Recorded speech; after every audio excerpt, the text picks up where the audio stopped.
Ini loh rankingnya katanya Syekh Abdul Qadir Jailani.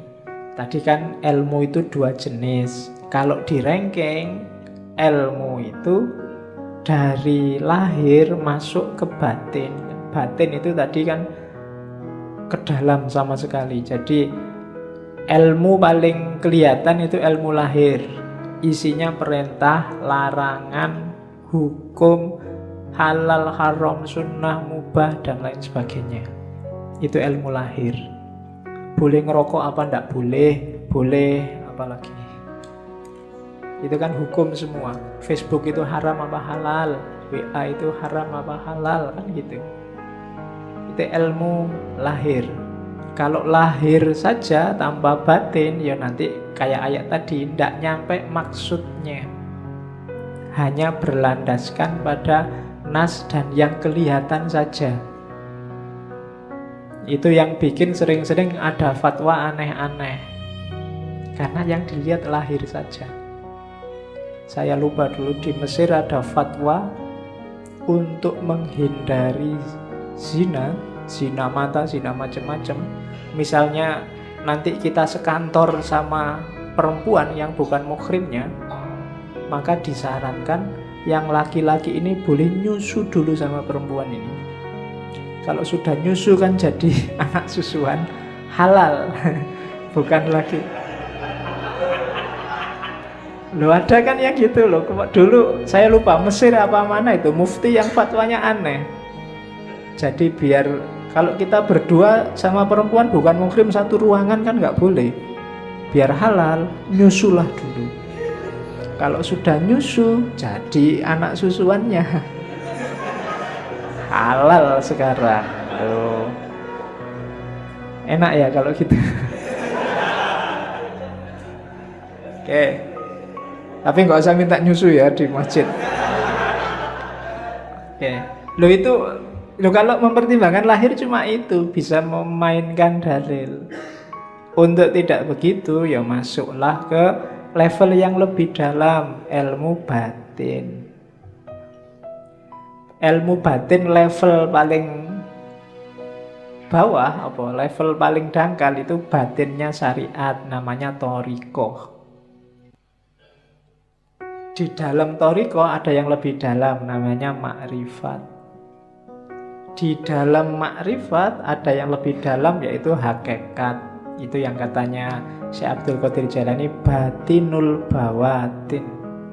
Batinnya batin. Jadi lapisan paling luar syariat, lapisan di dalamnya thariqah. Di dalam thariqah ada makrifat, di dalam makrifat ada hakikat. Jadi syariat itu perintah lahiriahnya. Perintah lahiriah ini pasti ada maksud dan tujuannya. Kesanalah kita menuju maksud dan tujuannya. Itulah namanya thariqat. Kalau kita menuju ke sana, kita akan menemukan pemahaman. Oh, rahasianya ini toh. Itulah makrifat. Kalau sudah gabung semua, syariat, thariqat, makrifat, kita akan sampai pada makom namanya hakikat. Menemukan kebenaran yang hakiki dan sejati. Beberapa sufi menganggap makrifat sama hakikat ini satu level. Orang yang sudah ngerti hakikat pasti dia makrifat. Orang yang makrifat pasti kenal hakikat. Jadi yang jelas ada syarak, syariat, jalani itu. Kemudian kejar rahasianya, maksudnya. Jangan cuma kayak mesin, ya robot yang diprogram A terus jalan A, tapi pahami tujuannya. Gapailah tujuan itu, itulah namanya thariqah. Cara menemukan tujuan dari syariat. Kalau sudah serius menjalani syariat melalui thariqat, orang akan memahami rahasia-rahasianya, itulah makrifat. Dan kalau sudah makrifat berarti dia sudah paham hakikat, kebenaran yang sejati. Itulah ilmu.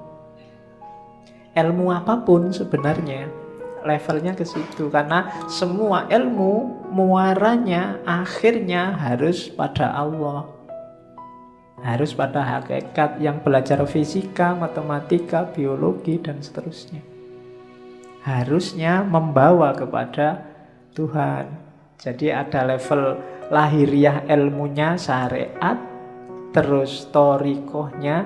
Jadi ilmu ini yang bisa membawa ke Allah pakai jalan apa? Itu namanya thoriqoh. Kalau sudah menjalani itu akan memahami rahasianya sampai di namanya ma'rifat. Kalau sudah sampai ma'rifat, insya Allah disitulah ketemu hakikat. Jadi syariat, thoriqoh, ma'rifah, hakikat. Di bawah itu ada hadis yang dikutip oleh Syekh Abdul Qadir Jailani, asy-syari'atu sajaratun. Syariah itu pohon. Wa thoriqatu ahsanuha, dan torekot itu dahannya. Wal ma'rifatu aurokuha, makrifat itu daun-daunnya.